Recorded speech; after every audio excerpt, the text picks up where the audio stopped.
नमस्कार साथियों, मैं कृष्णा राष्ट्रवादी।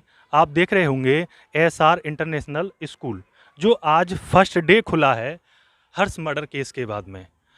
तरह-तरह के एलिगेशन लगे थे, तरह-तरह की बातें हुई थी और आज ये फर्स्ट डे खुला है। आप देख रहे होंगे कि बच्चे आए हुए हैं और हमारे यहाँ के जो प्रिंसिपल साहब हैं, उनसे हम बात करने की कोशिश करेंगे और जानेंगे कि कि क्या उन्होंने जो परिवार है, उस परिवार के लिए कुछ आर्थिक सहयोग या क्या उन्होंने कुछ सोचा है या वो परिवार के लिए कुछ करेंगे या कौन-कौन सी बातें इस कॉलेज के सामने निकल के आईं, उसके बारे में जानते हैं। आइए प्रिंसिपल साहब से।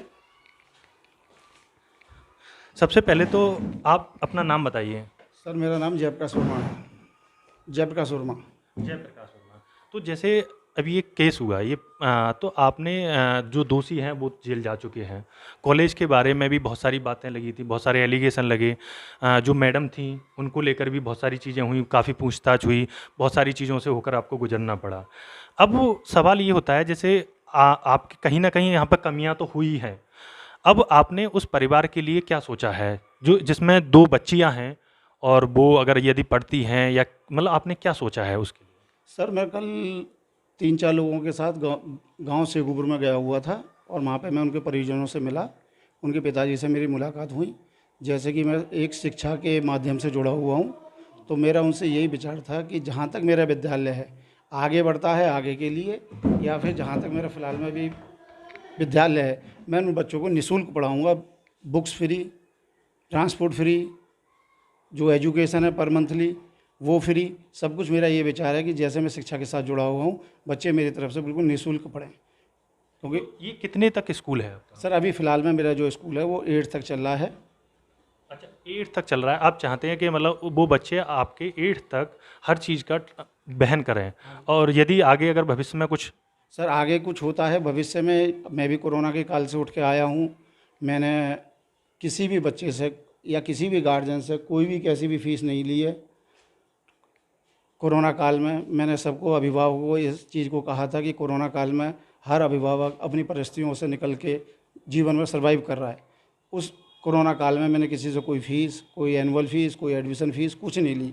आगे भविष्य में यदि मेरी परिस्थितियाँ ठीक होती हैं तो मैं पूरी कोशिश करूँगा उनकी आर्थिक स्थिति को कुछ मदद हो सके। ये बताइए कि ये जो स्कूल है वो कब से चल रहा है? ये 2017 से चल रहा है। 2017 से। तो उसमें पहला सत्र 2017 में, फिर उसके बाद में 2 साल का 3 साल का कोरोना आया 2 साल। हाँ, 2019 से लेके 2021 सितंबर तक बंद रहा है कोरोना काल में। फिर सितंबर के बाद फिर रेगुलर चला है, फिर जनवरी और फरवरी में फिर बंद हो गया। मैंने उस समय भी किसी से कोई फ़ीस, ट्रांसपोर्ट या कोई भी ऐसी एक्स्ट्रा फ़ीस होती है, मैंने किसी से कुछ नहीं लिया। मैं ये चाहता हूँ कि जो मैंने विद्यालय खोला है, बुलंदशहर से यहाँ पे आगे विद्यालय खोला है, कि गरीब परिवार के, गरीब तबके के लोग इस विद्यालय में पढ़ सकें। आप मालूम करके देखिए, जो मेरी फ़ीस है, जो मेरा ट्रांसपोर्ट है, वो यहाँ पे सबसे कम है। वजह यही है कि मैं भी एक छोटे से परिवार से निकल कर यहाँ तक पहुँचा हूँ और उस पहुँचने की वजह से मैं ये चाहता हूँ कि ये हमारे समाज के बच्चे आगे बढ़कर हमारे देश का नाम रोशन करें, अपने विद्यालय का नाम रोशन करें, अपने परिवार का नाम रोशन करें। तो आपको इस केस में जब ये चीज़ें हुई हैं तो बहुत सारी चीज़ों से होकर गुजरना पड़ा था, तो कैसा उस समय क्या अनुभव हो रहा था कि कॉलेज को बंद करना चाहते थे या पूरी तरह से ताला लगाना चाहते थे इस कॉलेज को कि छोड़ो अब मैं नहीं खोलूँगा? तो क्या लगा आपको उस समय? कैसी उस समय के क्या विचार थे आपके? सर उस समय में जो भी हमारे साथ ये घटनाक्रम हुआ, हम इस बात को अच्छी तरीके से जानते थे कि कोई भी स्टाफ या विद्यालय प्रबंधक या विद्यालय समिति इस तरीके का घिनौना कार्य नहीं कर सकती। हम सभी के सभी को अच्छी तरीके से ये मालूम था कि हम लोगों ने जब कोई गलत कार्य किया ही नहीं है, तो ऊपर वाला है, पुलिस प्रशासन है, वो अपना कार्य करेंगी। और उसका ये रिजल्ट निकला पुलिस प्रशासन का कि उन्होंने अच्छी तरीके से इसकी छानबीन की। दोषी आज जेल में हैं और हम लोग बाहर हैं। 8 दिन हमारे जो हम थाने में रहे, हमारी इंक्वायरियाँ हुई, हम लोगों से पूछताछ हुई, हमने एकदम बिल्कुल सत्य कहा, सत्य के अलावा कुछ नहीं कहा। अभी इसका जो इस स्कूल का अभी निर्माण का कार्य चल रहा है अभी कि या मतलब निर्माण पूरा हो चुका है इस स्कूल? नहीं सर, अभी निर्माण का कार्य पूरा नहीं हुआ है क्योंकि यहाँ पे फ़ीस बहुत कम है। कोरोना की वजह से हमने किसी से कुछ नहीं लिया। कुछ गाड़ियाँ हमने ईएमआई पे निकाल रखी थी, उनकी गाड़ियों की किस्त भरते भरते थोड़ी आर्थिक स्थिति ख़राब हो गई, जिसकी वजह से निर्माण कार्य बीच में रुक गया। धीरे धीरे हम स्कूल में तरक्की करते आ रहे हैं। सर एक बार और बताएं, क्या नाम बताया था आपने? सर जयप्रकाश वर्मा। जयप्रकाश, जयप्रकाश जी, हमारा यही है कि एक तो आप उन बच्चों को निःशुल्क पढ़ाएँ और उस बच्चों का जितना भी हो सकता है, 2 बच्चियाँ हैं, अभी हम परिवार से ही मिलकर आ रहे हैं, तो हमारा ये है कि वो परिवार की जो दोनों बच्चियाँ हैं, आप उनकी ज़िम्मेदारी लें और ये कॉलेज में कहीं न कहीं कमियाँ हैं, ये इस चीज़ को हम सब लोग इस चीज़ को हम जानते भी हैं कि कुछ ना कुछ अभी यहाँ पर निर्माणाधीन की जो प्रक्रिया है वो चल रही है। और आपने देखा होगा जो इस स्कूल की जो शिक्षिका थी उनको भी काफ़ी टॉर्चर किया गया, सारी चीज़ें, और आज दोषी कोई और। कभी कभी ऐसा होता है कि जब कोई घटना होती है उसमें कभी कभी दोषी बाहर होता है और जो निर्दोष होते हैं उनको भी फंसा दिया जाता है। इसके बाद में अब ये कॉलेज आज ये स्कूल आज पहली बार खुला है और यहाँ पर ही व्यक्ति आए हुए हैं इस बच्चे का एडमिशन कराने के लिए। तो आप अपना नाम बताइए और कहाँ से आए हुए हैं? मेरा नाम अजय कुमार है सर। अजय कुमार है, कहाँ से आए हुए हैं? मैं शेखपुर से आया हूँ, बड़े शेखपुर से।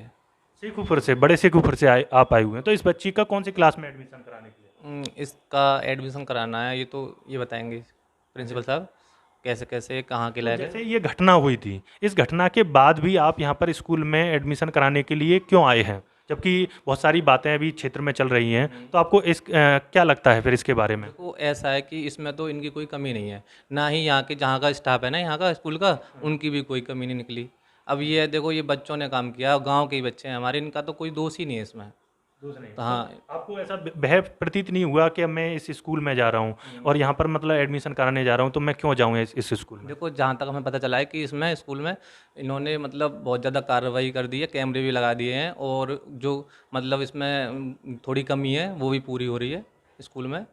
और ये बच्चों की तरफ थोड़ा ज़्यादा ध्यान देंगे अब, क्योंकि देखो घटना से अभी अभी निकले हैं, तो ये थोड़ा इनका ज़्यादा वो रहेगा। और शिक्षा को लेके क्या है, जैसे मानो एक एक सत्र चल चुका है, तो यहाँ पर पढ़ाई का माहौल कैसा है, पढ़ाई वढ़ाई कैसी है इसके स्कूल में? पढ़ाई वढ़ाई इसकी ठीक बताई है, इसीलिए ये वैसे मेरी बच्ची आगरा रहती थी, लेकिन मैं यहीं गांव हमारा शेखुपुर है, मैं वैसे वहाँ रहता हूँ आगरा, तो मैंने यहीं बुलाई है, यहाँ पे इनकी मम्मी और ये यहीं पे रहेंगे बच्चे। तो यहाँ पे अच्छा बताया है पढ़ाई वढ़ाई के माध्यम से, इसलिए हम यहाँ आए हुए हैं एडमिशन के लिए। दोस्तों, ये हमारे साथ में एक पेरेंट्स भी हैं जिन्होंने बताया अपनी बच्ची का ये बच्ची है जिसका एडमिशन कराने के लिए आए हैं, और इसका एडमिशन यहीं पर कराने के लिए आए हैं और ये फर्स्ट डे खुला है। और फर्स्ट डे ही जब हम आए थे तो हमारा विचार कुछ और करने का था। हमारा विचार था कि ऐसे स्कूल को बंद कर दिया जाना चाहिए जिस स्कूल में ऐसी घटना होती है जहाँ से इस बच्चे को, लेकिन यहाँ पर देखा कि आपने देखा कि दोषी इस समय जेल में हैं, दोष किसी और का निकला। और अब ऐसा ना हो कि इस स्कूल को और इस तरीके से इन चीज़ों को दबाया जाए और ये बंद हो। कहीं ना कहीं शिक्षा का जो क्षेत्र में इस समय कार्य ऐसे हो रहे हैं कि कहीं ना कहीं स्कूलों को बंद किया जा रहा है, लेकिन जहाँ पर एक स्कूल खुल रहा है कहीं ऐसा ना हो वो भी क्षेत्र में से वो भी बंद हो जाए।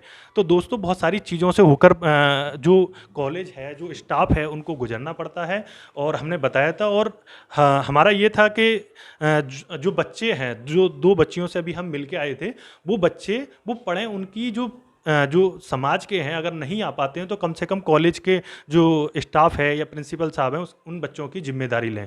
जैसा उन्होंने बताया कि वो हमसे भी पहले कल वो जा चुके हैं, वो परिवार से मिल चुके हैं और दोनों बच्चियों को निःशुल्क पढ़ाने का इन्होंने बीड़ा उठाया है। और चाहे वो ट्रांसपोर्टेशन का खर्चा हो या किसी का भी हो, इन्होंने अपनी तरफ से और आगे भी अगर जितना इन पर हो सकता है वो कार्य करेंगे। तो ये एसआर इंटरनेशनल स्कूल है आप, और ये पेरेंट्स हैं और इनसे हमने आपको बात कराया था और आपको स्कूल भी दिखा देते हैं। एक बार आप इसके बारे में सोचें।